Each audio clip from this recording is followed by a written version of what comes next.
ओम शांति। इस समय प्रकृति और व्यक्ति दोनों ही हलचल मचाने व हलचल में आने के निमित्त हैं, लेकिन हम कल्याणकारी पुरुषोत्तम संगम युगी आत्माएं विश्व को सुख शांति की श्वास देने के निमित्त हैं। हम संगम युगी पुरुषोत्तम ब्राह्मण आत्माएं इस धरती के सितारे, सर्व आत्माओं की सर्व आशाएं पूर्ण करने वाले प्राप्ति स्वरूप सितारे, सर्व की ना उम्मीदों को उम्मीदों में बदलने वाले, सर्व की निराशा से भरे जीवन में आशाओं के अनगिनत दीप जलाने वाले, भारी मन, खाली मन, पीड़ा दुखों से भरी आत्माओं को सर्च लाइट देकर लाइट माइट से भरपूर करने वाले श्रेष्ठ पावन सितारे हो। और हम ब्राह्मण आत्माएं विश्व की आत्माओं की सेवा तभी कर सकते अगर हम ब्राह्मण वत्स सिर्फ एक धारणा का पालन कर लें। और वो कौन सी धारणा है? सिर्फ एक, वो है निराकार परम पिता परमात्मा की श्रीमत। और हमारे आदि रत्न जो संपूर्ण कर्मातीत अवस्था को पाकर, संपूर्ण स्थिति को पाकर अव्यक्त हुए, उनमें से दो श्रेष्ठ हमारे रत्न हैं। आदि रत्न में से हमारे ब्रह्मा बाबा और हमारी मम्मा, उनकी विशेषताओं गुणों को अपने में धारण करने के साथ आत्मसात कर अपने रोजमर्रा के कर्मों द्वारा, माना जो रोजमर्रा के नियमित हमारे कर्म हैं, कार्य क्षेत्र के, चाहे वो लौकिक चाहे फिर ईश्वरीय सेवा के द्वारा किए गए कर्म, अलौकिक जीवन में उन कर्मों द्वारा गुणों विशेषताओं की खुशबू फैलाएं। रॉयल बच्चे वही हैं जो शिव भगवान की लाडले बच्चे, सीख लेते बच्चे, बाबा की दिल की डिब्बिया में रहते हैं। तो आज विशेष हम चर्चा करेंगे हमारे अव्यक्त हुए आदि रत्नों के गुणों और विशेषताओं के बारे में। जितना हम सुनेंगे और सुनने के साथ साथ स्वरूप बनकर उस जितने भी संकल्प अभी आज लेंगे, जितनी भी गुण और विशेषताएं आज हम सुनेंगे, सुनने के साथ साथ उसी समय हम स्वरूप बनते जाएं। जब हम स्वरूप बनते हैं तो हम समर्थ स्वरूप भी बनते हैं, शक्तिशाली स्वरूप। माना विधि से ही सिद्धि प्राप्त होती है। जो विधिवत कर्म करते हैं कार्य प्रणाली में, कार्य क्षेत्र में, ईश्वरीय सेवाओं में, विधि से सिद्धि प्राप्त होती है। तो सिद्धि माना सफलता स्वरूप बनते हैं। तो सुनने के साथ साथ आज अपने को शक्तिशाली माना समर्थ आत्मा बनाएंगे। यूं तो दुनिया में भी ब्राह्मण वंशावली है ना? लेकिन कुक ब्राह्मण वंशावली जो पीढ़ी दर पीढ़ी वंशावली ब्राह्मण है, माना दुनियावी ब्राह्मण वंशावली।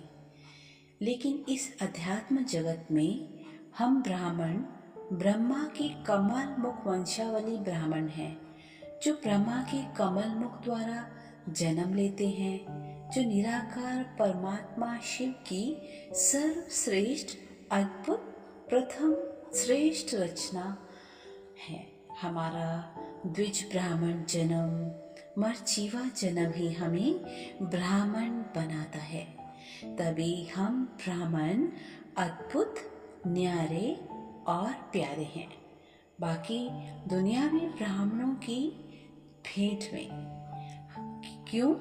क्योंकि हमारी धारणाएं, नियम, जैसे कि ब्रह्म मुहूर्त में उठने वाले, ब्रह्मा के आचरण को फॉलो करने वाले, ब्रह्मचर्य और ब्रह्मचार्य, भगवान की याद में माना ब्रह्मा भोजन करने वाले और भगवान की याद में पकाया भोजन स्वीकार करने वाले, तन मन संकल्प वचन दृष्टि वृत्ति कृति माना जो हम कार्य करते हैं से सदा पवित्र रहने वाले, योगी पवित्र जीवन जीने वाले। और हम ब्राह्मणों का जीवन योगी जीवन है। वो एक समय या कुछ क्षण का नहीं कि बैठक योग करते हैं सुबह या शाम, तो करके हमारा जीवन योगी जीवन है, लेकिन हमारा जीवन ही योगमय है, सदा शिवमय है। और इस योगी जीवन माना सदा योग युक्त जीवन जीने वाले, कर्म में योग, बोल योग युक्त, दृष्टि योगमय, वृत्ति योग युक्त, संकल्प योग युक्त। और हमारे इस योग व योग युक्त जीवन को और प्रबल कर देते हैं तपस्या की विशेष मास। माना पूरे वर्ष में तपस्या के कुछ विशेष मास हैं जो हमारे जीवन में इस योगी और पवित्र जीवन में और ज़्यादा योग का बल और पवित्रता की शक्ति, पवित्रता की खुशबू भर देते हैं। और वो कौन से मास हैं विशेष पूरे वर्ष में? नया वर्ष आरंभ होते ही जो हम न्यू ईयर दुनिया में मनाते हैं, और हम तपस्या का मास मनाते हैं। माना पूरे मास, जनवरी मास, हम ब्राह्मण आत्माएं योग में अपना एक एक संकल्प, दृष्टि, वृत्ति, कृति, ईश्वरीय सेवाएं, संकल्प, समय योग में बिताते हैं। और योग किसके साथ? ऐसे तो दुनिया में भी याद योग है ना, मशहूर है, बोला जाता है, लेकिन हमारी याद, हमारा योग दुनिया से न्यारा और प्यारा है। क्यों? क्योंकि हम योग लगाते हैं निराकार के साथ, जिसका कोई शारीरिक आकार नहीं है, माना देह नहीं है। दुनिया में योग लगाते हैं माना याद करते हैं देहदारी को, शारीरिक संरचना वाले को, माना एक शरीर दूसरे शरीरधारी को याद करता है। लेकिन हम ब्राह्मण आत्माएं भी निराकार स्वरूप, निराकार स्थिति और निराकार स्मृति स्वरूप होकर, निराधार होकर निराकार परमपिता परमात्मा को याद करते हैं। जो हमारे तपस्या के विशेष कुछ मास हैं, उनमें से मास हैं जनवरी मास। जनवरी मास में ब्रह्मा बाबा की स्मृति दिवस व समर्थि दिवस मनाते हैं, और उनका विशेष मंत्र है जनवरी मास का निराकारी, निरअहंकारी, निर्विकारी। फिर आगे चलते हैं जून मास, माना मम्मा का पुण्य स्मृति दिवस, जिसको हम आत्मिक ज्ञान दिवस रूप में मनाते हैं। और मम्मा का अभी हमने जून मास मनाया और मम्मा की विशेषताओं को आत्मसात और अपने स्वरूप में भी धारण किया, जिसमें से कुछ खास मम्मा के मंत्र हैं। ऐसे तो मम्मा की विशेषताएं अभी जून मास में सबने आत्मसात की होंगी, अपने गुणों में और अपने स्वरूप में लाई होंगी। जिसमें से खास मम्मा का गुण जो मुझे विशेष पसंद आता है, जो विशेषता करके सब ब्राह्मण आत्माओं की विशेष पसंदीदा गुण होगा, वो है अंतर्मुखता के गुण द्वारा शांति की शक्ति का अनुभव करना और आज्ञाकारी का गुण स्नेह की शक्ति से संपन्न मूर्त। और खास गुण क्या है? और ऐसे तो सारे गुण विशेषण खास हैं, लेकिन गंभीरता के गुण द्वारा मामा जितना गंभीरता थी उतना रमणीकता में भी थी। और गंभीरता के गुण द्वारा हमारे में परखने की शक्ति आती है। जितना हम गंभीर रहेंगे, शांत रहेंगे, अंतर्मुखी रहेंगे, उतना शक्तियों का जन्म होगा।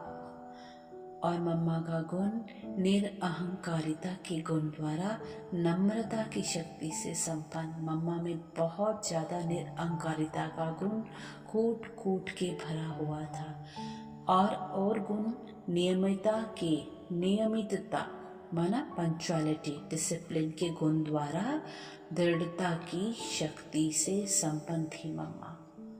दूरदर्शिता के गुण द्वारा सदा सफलता की शक्ति से संपन्न। फरमान बरदार के गुण से परमात्म स्नेह की शक्ति से संपन्न। दिव्य बुद्धि के गुण द्वारा स्मरण शक्ति से संपन्न। उस दिव्य बुद्धि के गुण द्वारा ही मम्मा शिव बाबा की वाणी को अति सहज, अति सरल करके हम ब्राह्मण वत्सों के सामने रखती थी। पवित्रता के गुण द्वारा परिवर्तन शक्ति, माना पवित्रता एक ऐसा गुण है जिससे सारी शक्तियों का जन्म होता है, और वो ही आधार स्तंभ भी है। मधुर बोल और धीमी आवाज के गुण द्वारा साइलेंस की शक्ति से संपन्न थी मम्मा। एका नामी एक व्रता का गुण, निरंतर योग निष्ठा के गुण द्वारा सहज योग की शक्ति की निर्माता थी मम्मा। ऐसे ही उनके खास विशेष मंत्र थे, हर घड़ी अंतिम घड़ी। माना ये पुरुषार्थ के लिए हम सोच सकते हैं, माना इस रीति से पुरुषार्थ करें कि आज मेरा जो दिन है आखिरी दिन है। तो किस रीति से पुरुषार्थ करेंगे? आप में क्षमा भाव भी आएगा, आप में साक्षी दृष्टा भी आएगा, आप समय संकल्प की एकानमी भी करेंगे। तो मम्मा का ये खास विशेष मंत्र था, हर घड़ी अंतिम घड़ी। और दूसरा खास विशेष मंत्र था, हुक्मी हुक्म चला रहा है। तो हमने मम्मा के विशेष इस आत्मज्ञान दिवस वाले दिन मम्मा की पुण्य स्मृति मास में ये गुण उठाए भी होंगे और सब रूपधारी भी बने होंगे। तो आगे चलें, फिर आता है जुलाई मास जो अभी चल रहा है, स्टार्ट हो गया है, शुरू हो गया है।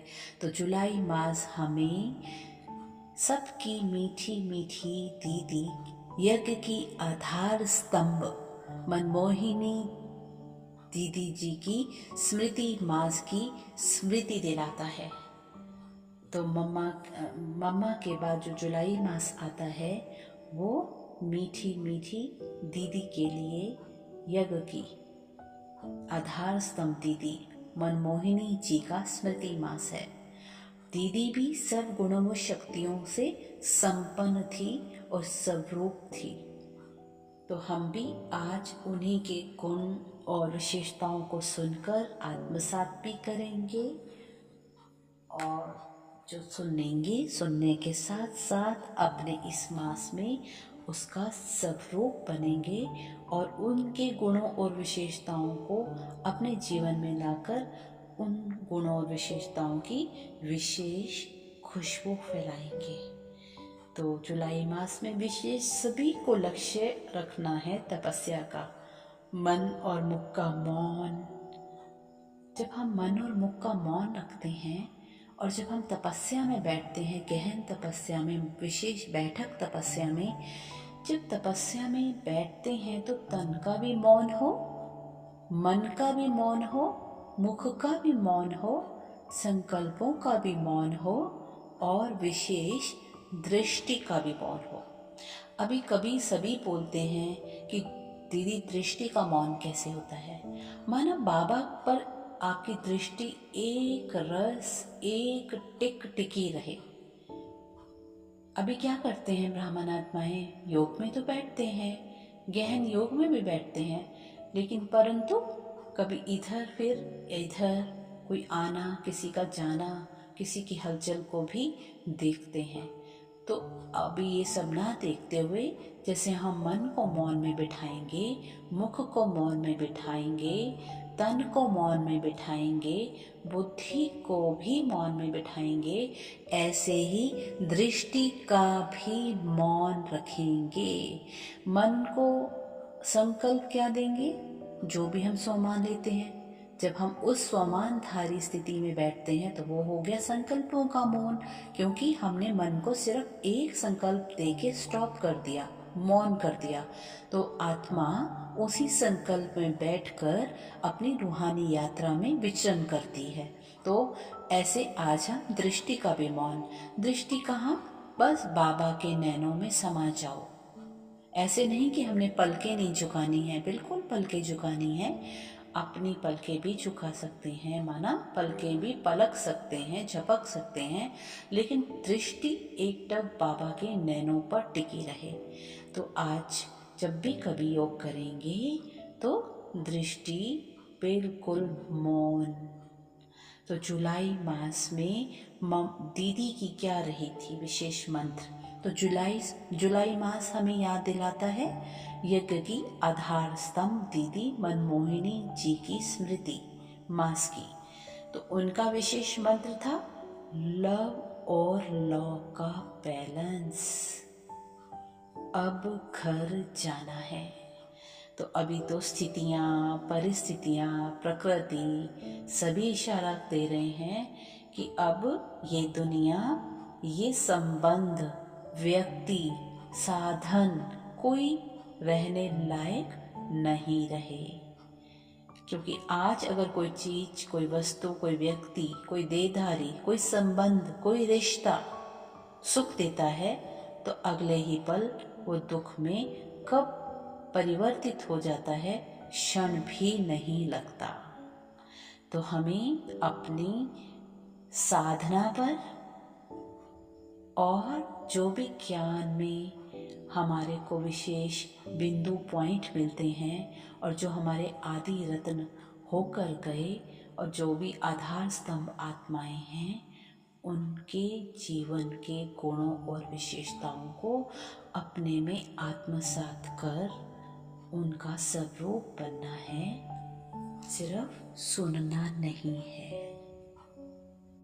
तो सुनने के साथ साथ अगर हम जो रोज की गुण विशेषताएं हम इस जुलाई मास में भी दीदी की सुनेंगे तो उसका भी हम सुनने के साथ साथ स्वरूप बनेंगे। दीदी की खास विशेषताएं अभी बताएंगे। हमारा कल्याणकारी पुरुषोत्तम संगम ब्राह्मण जीवन जो सर्व आत्माओं से न्यारा प्यारा है। माना दुनिया में भी ब्राह्मण हैं, लेकिन दुनियावी ब्राह्मण से भी हमारा जीवन न्यारा और प्यारा हमारी धारणाओं, हमारे विशेषताओं की वजह से है। क्योंकि दिनचर्या ही योग से प्रारंभ होकर योग पर ही विराम लेती है। तपस्या मास, जून मास, जिसको हम आत्मिक दिवस के रूप में मनाया और मनाते हैं प्रतिवर्ष, तो सभी ब्राह्मण वत्स इस विश्वास विशेष मम्मा की विशेषताएं गुण व शक्तियों को अपने में धारण कर मम्मा समान बनने की तपस्या व गुणों व विशेषताओं को स्वरूप बनते हैं। तो सभी ने पूरे मास मम्मा की विशेषताएं सुनी भी होंगी, अभ्यास भी किया होगा और धारण कर स्वरूप भी बने होंगे। तो मम्मा का खास स्लोगन जो अभी बताया, हर घड़ी अंतिम घड़ी हुक्मी हुक्म चला रहा है, और अनंत गुण मम्मा के हमने सुने। तो अब जुलाई मास आरंभ होते ही जो मीठी मम्मा, मीठी दीदी, माना मीठी मम्मा के बाद मीठी दीदी का मास, मनमोहिनी दीदी, इनकी स्मृति दिवस की जो 28 जुलाई की याद दिलाता है। तो इस मास में भी हम विशेष उनके गुण विशेषताएं सुनेंगे, आत्मसात करेंगे और स्वरूप भी बनेंगे। मनमोहिनी दीदी क्लास में बहुत नियमित थी। हमेशा बाबा के आने से पहले वो योग में बैठ जाती थी और सदा डायरी पेन क्लास में लेकर चलती ही थी। उनकी गंभीरता से ज्ञान धारण करने की कला सबको मोह लेती थी। पुरुषार्थ में सदा तीव्र, और दीदी का स्लोगन था, हर समय ये स्लोगन उनके मुख पर था। हर एक को कहती थी, अब घर जाना है। सभी व्यर्थ बातों को छोड़ो। कभी बहनें जो यज्ञ में माताएं बहनें थी, कभी किसी की शिकायत, कुछ कंप्लेंट लाती थी, तो सबको दीदी हमेशा यही बोलती थी, अव्यर्थ होने से कुछ समय पूर्व छोड़ो, ये सब व्यर्थ है, सब बेकार की बातें हैं, अब घर जाना है। और लव और लॉ का बैलेंस तो दीदी में बहुत खास था। और जितने भी यज्ञ में मेहमान आते थे उनकी खूब खातिरी करती थी। कभी भी माँ दीदी में अभिमान किसी भी बात का नहीं था। अनासक्त वृत्ति, इकोनॉमी, हमेशा हर बात की इकोनॉमी। और हमेशा क्या कहती थी, साधन जितने भी हैं यज्ञ में, भले उस समय बहुत कम थे, साधन सुविधाएं जितनी भी हैं वो सेवा अर्थ हैं। और दीदी सर्व पर उपकारी, माना उपकार करने वाली, बदला नहीं, अपने को बदलो ना, किसी से बदला लो, और सदा उपराम अवस्था में रहती थी। हमेशा हर एक को कहती थी, अब व्यर्थ बातें छोड़ो, घर चलना है। सभी व्यर्थ बातें छोड़ो, घर जाने का समय आ गया है, अब घर जाना है, अब घर चलना है। बस यही धुन लगी थी दीदी में। और साक्षी दृष्टा 28 जुलाई 1983 को अव्यक्त अवस्था को प्राप्त होकर अव्यक्त वतनवासी बनी दीदी। लेकिन बाबा की प्यारी, उनके नैनों में सदा बाबा भी, माना बाबा की झलक फलक समाई रहती थी। अनेकों अनेक विशेषताएं हैं दीदी जी की। उनका संपूर्ण जीवन यज्ञ सेवा व बाबा की श्रीमत पर समर्पित था। दीदी जिस घड़ी बाबा पास आई और बाबा को देखा, माना मनमोहिनी दीदी अपने लौकिक जीवन में रहते भी जैसे ही बाबा के पास आई, बाबा उनके जैसे नैनों में समाये रहते थे। उनका संपूर्ण जीवन यज्ञ सेवा वो बाबा की श्रीमत पर समर्पित था। जैसे ही दीदी ने बाबा को देखा, उन्हें पहचाना, वो निश्चय बुद्धि बन गई। उसी क्षण निर्णय लिया, मुझे तो बाबा का बनकर समर्पित रूप से यज्ञ सेवाएं करनी है। लोक लाज, धन संपदा, कुल की पर्या, कोई भी कुल, माना कुल की जितनी भी मर्यादाएं हैं उनकी परवाह किए बिना एक धक से ईश्वर के प्रति, माना दुनिया में लोक लाज की धन संपदा की, मर्यादाओं की। दुनिया में क्या मर्यादाएं हैं, देख रहे हैं ना, कौन सी मर्यादाएं रह गई हैं। तो उन सब की कोई भी परवाह किए बिना दीदी एक थक से नष्टो मोहाबन स्वयं को यज्ञ सेवा में हड्डी हड्डी स्वाहा कर समर्पित हो गई। दीदी का एक और मंत्र था, एक बल एक भरोसा। माना बाबा, एक बाबा ही मेरा संसार, दूसरा ना कोई। यह उनका मूल मंत्र था, एक भल एक भरोसा। ऐसे ही हम सब ब्राह्मण वत्स को संपूर्ण स्वाहा समर्पित बुद्धि से एक व्रता हो बाबा का बना और बने रहना है। लौकिक नाम दीदी का गोपी होते हुए भी गोपियों की तरह ही बाबा की मुरली में वो मस्तानी थी। एक बाबा नाम का पवित्र मोती ही उनकी दिल की डिबिया में समाया था, तभी उन्हें सच्ची सच्ची मस्तानी गोपिका कहा जाता है। दीदी की भी अनेकों अनेक गुण और विशेषताएं हैं, उनमें से कुछ खास आज सुनते हैं। दीदी का संपूर्ण जीवन समर्पित जीवन था। सच्ची सच्ची मस्तानी गोपिका थी दीदी। सच्ची पवित्रता, सतीव्रता, पिताव्रता, नंबर 1 गॉडली स्टूडेंट। उन्होंने कभी स्टेज पर भाषण नहीं दिए, लेकिन सबको बाबा की, भगवान की भासना बहुत दी। अपने गुणों द्वारा, अपने कर्मों द्वारा, अपनी धारणाओं के द्वारा। परखने और निर्णय शक्ति में दीदी नंबर 1 थी। दृष्टि में रूहानी जादू था उनकी। जो भी उनकी दृष्टि के संपर्क में आता था तो बाबा का होए बिना नहीं रहता था। तो अपने में चेक करें, हमारी दृष्टि इतनी पावरफुल है। और दीदी जितना गंभीर उतना रमणीक थी। शिक्षा देने की अलौकिक विधि थी दीदी के पास। सखी स्नेह में नंबर 1। सखी स्नेह में माना दीदी बोलती थी सहेली मत बनाओ, लेकिन सखी बनाओ। सहेली में क्या होता है, सहेलियां आपस में व्यर्थ में चली जाती हैं, तेरा मेरा इधर उधर का मना बात करती पूछती। लेकिन दीदी कहती थी सखी बनाओ।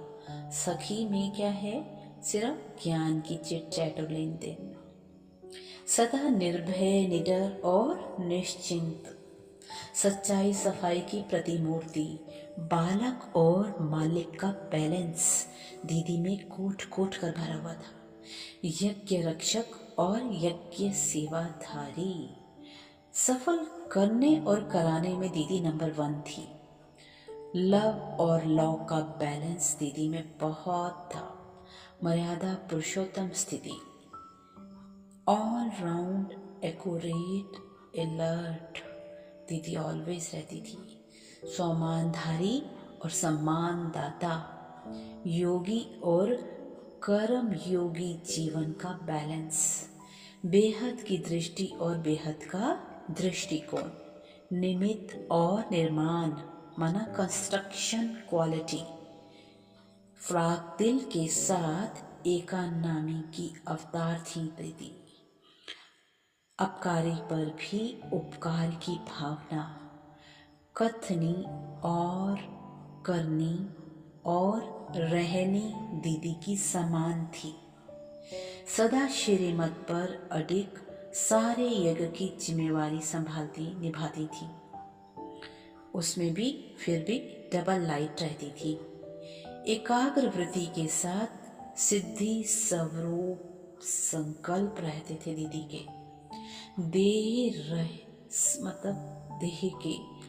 सहित देह के सर्व संबंधों से उपराम। स्वमान की सीट पर रहे फरिश्तेपन की अनुभूति में रहती थी। ईश्वरीय नियम और मर्यादाओं की संपूर्ण पालक और पालन करता थी। दीदी का खास विशेष मंत्र उन्हें उपराम और साक्षी दृष्टा रखता था, जो था अब घर चलना है। इस धुन से सब बातों से उपराम और साक्षी दृष्टा। तो ये दीदी की कुछ गुण और विशेषताएं हमने सुनी। तो हम पूरे मास इन गुण और विशेषताओं को अंतर्मुखता की गुफा में बैठ आत्म अभिमानी स्थिति में स्थित आत्मसात कर उसका माना उन सब गुण विशेषताओं का स्वरूप बनेंगे। और जितना हो सके खास मधुबन घर से जो धारणाएं हैं विशेष इस मास प्रति 8 घंटे का प्रतिदिन लक्ष्य रखना है बैठक योग का। वो आप अपनी दिनचर्या अनुसार अपनी परिस्थिति स्थिति अनुसार नियमित और नियंत्रित और निश्चित कर सकते हैं। 8 घंटा तो सुबह 4 से 8 और शाम को 6 से 10 बजे तक खास हम ब्राह्मण आत्माओं को अंतर्मुखी रहना है। 6 बजे तो वैसे भी कारोबार हमारे ईश्वरीय यज्ञ में उपराम स्थिति में हो जाता है। मानानुमा शाम योग की वजह से सभी उपराम स्थिति में ही अपने कारोबार में आते हैं। माना बहुत कम बोलना, स्वीट साइलेंस में चले जाते हैं। और सुबह 4 से 8 भी इसी स्थिति और परिस्थिति में अगर हम आते हैं, माना ईश्वरीय कारोबार में हैं, तो हम स्वीट साइलेंस में रहकर अपने ईश्वरीय कारोबार को नियमित और नियंत्रित कर सकते हैं। और जो बिल्कुल मुख का मौन रख सकते हैं, मन का मौन रख सकते हैं, वो विशेष करके रखें 4 से 8 सुबह और शाम को 6 से 10 बजे तक। और वैसे भी हमारी दिनचर्या विराम लेती है रात को 10 बजे। तो इसी गुण और विशेषताओं को स्वरूप और धारणा स्वरूप बनकर बाबा की याद में अंतर्मुखी होकर बाबा की गोद में सो जाएं। तो हम सारे मास इन्हीं गुण और विशेषताओं का स्वरूप बनकर बाबा को अपना चार्ट पेश करेंगे। तो कुछ विशेष चेकिंग पॉइंट हैं अपने में जो हमें रोजमर्रा की दिनचर्या में चेक करने हैं। पहला पॉइंट है ड्रामा की स्मृति से, माना ड्रामा कल्याणकारी है, ड्रामा के पट्टे पर चलना है। जो भी स्थिति परिस्थिति आई ड्रामा की भावी जानकर शांत रहना है और जो बीत गई उस पे बिंदु लगानी है। तो ड्रामा की स्मृति से हर परिस्थिति कल्याणकारी अनुभव हो जाएगी। तो चेक करना है ड्रामा की स्मृति से हर परिस्थिति कल्याणकारी अनुभव होती है। दूसरा पॉइंट, सभी बातों में फीलिंग प्रूफ निश्चिंत स्थिति रहती है।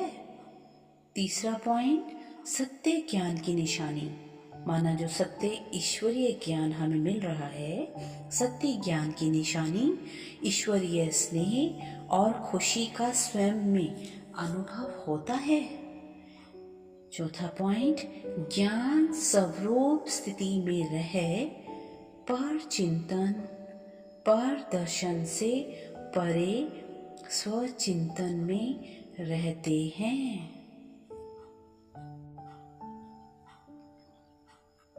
पांचवा पॉइंट, सारे दिन में आत्मिक दृष्टि वृत्ति का अभ्यास कितना किया, माना संबंध संपर्क में आते, ईश्वरीय सेवाओं में आते, चलते फिरते स्मृति में रहे कि मैं परम पवित्र आत्मा हूं,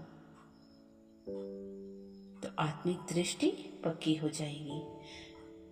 छठा पॉइंट, अमृत वेले से रात्रि सोने मन वचन कर्म में संपूर्ण पवित्रता का अनुभव किया। 7वां पॉइंट, हर आत्मा के गुण व विशेषता देखने के अभ्यास से सर्व प्रति शुभ भाव शुभ कामना रही। 8वां पॉइंट है, हद की कामना लगाव झुकाव टकराव प्रभाव से परे सदा हल्केपन की स्थिति रही। 9वां पॉइंट है सूक्ष्म चेकिंग का पॉइंट। 9वां पॉइंट है, अमृत वेले से रात्रि तक आत्मा के स्वरूप स्वधर्म। हमारा स्वधर्म क्या है? मैं शांत स्वरूप आत्मा हूँ। तो इस स्मृति में रहकर कर्म करेंगे, चलेंगे फिरेंगे तो हमसे शांति की शक्ति का वाइब्रेशंस चारों ओर फैलेगा।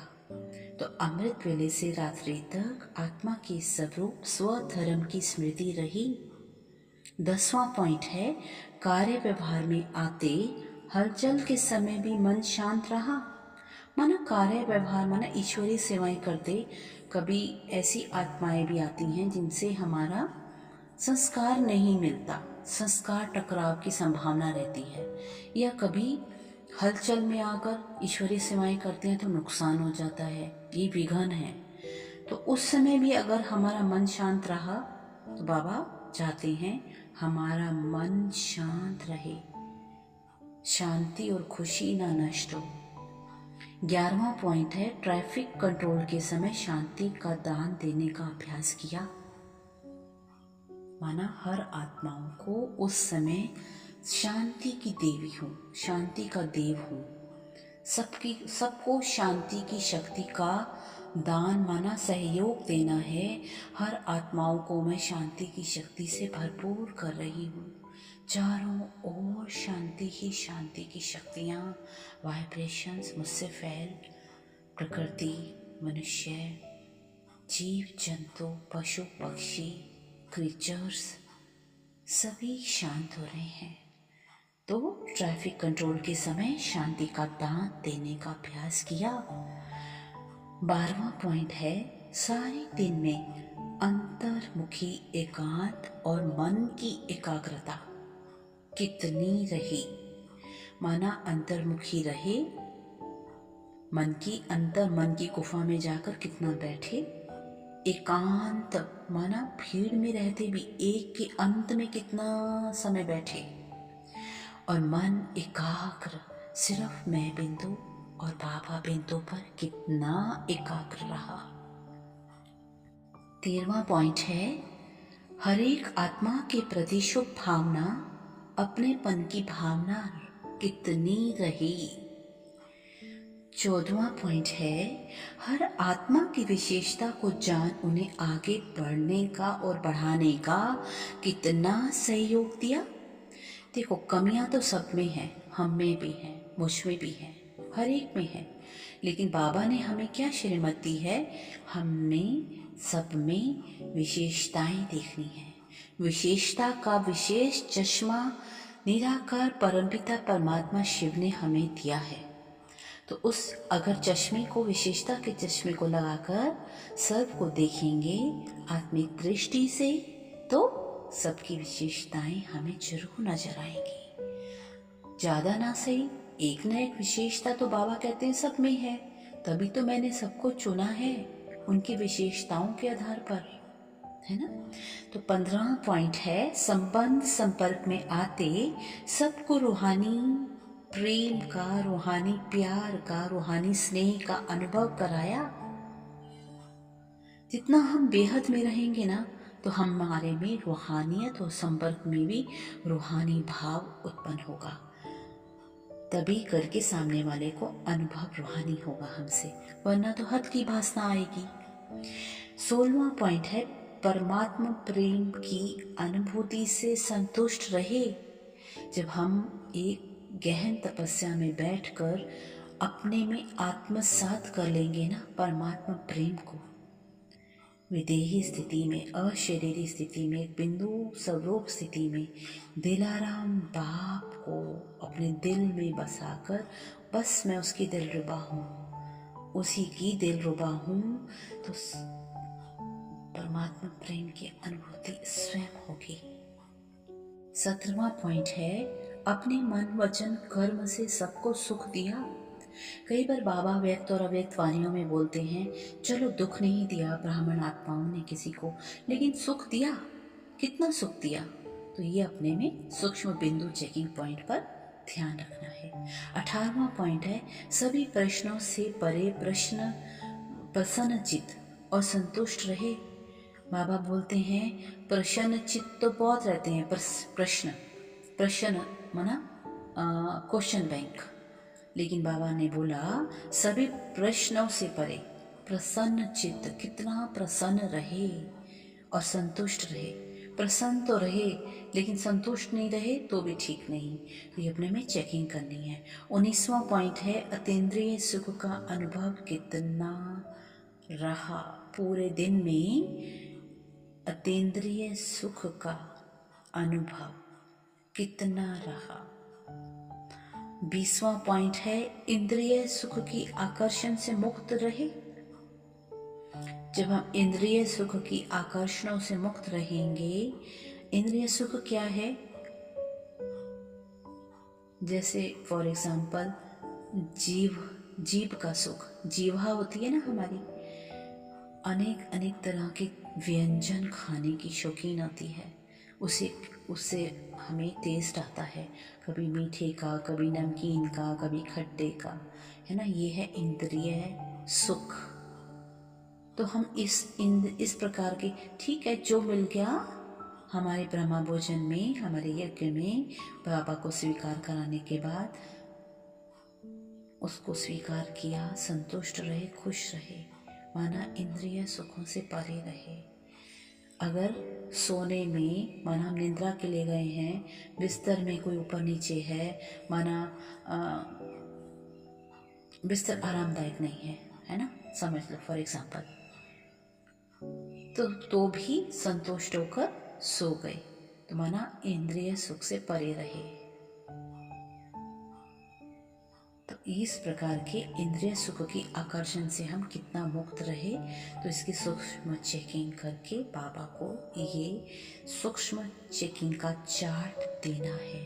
तो ये 20 पॉइंट बताए, तो ये 20 पॉइंट हर दिन का एक एक है, तो 20 दिन कम से कम ये हमने करना है अभ्यास। और बीच बीच में आपको कमेंट्रीज भी पहुंचाई जाएंगी, तो उसके लिए जो अगली चर्चा होगी वो कुछ कमेंट्रीज पर होगी। दीदी की विशेषताओं को लेके ही कमेंट्री प्रस्तुत करेंगे। तो इस मास में बाप दादा के अति स्नेही बनकर, सदा देव पुरुषार्थ में तत्पर रहकर, अपनी मनसा को बहुत शक्तिशाली, शांत, स्वीट साइलेंस में, अंतर्मुक्ता की गुफा में सब प्रति शुभ भावनाओं को सकाश देने के निमित्त बनना है, और यही ईश्वरीय स्नेह का रिटर्न भी है। तो हमें लक्ष्य रखना है, सुबह 4 से 8 अंतर्मुखी रहना है, और शाम को 6 बजे से 10 बजे तक, अगर हो सके जितना पॉसिबल, तो उसी स्थिति में रहकर आत्म अभिमानी स्थिति का अभ्यास करना है, स्वरूप बनना है, स्वमानधारी बनना है, ताकि व्यर्थ और नेगेटिव का नाम निशान समाप्त हो जाए और परमात्मा प्रत्यक्षता के हम निमित्त बन सकें। ओम शांति।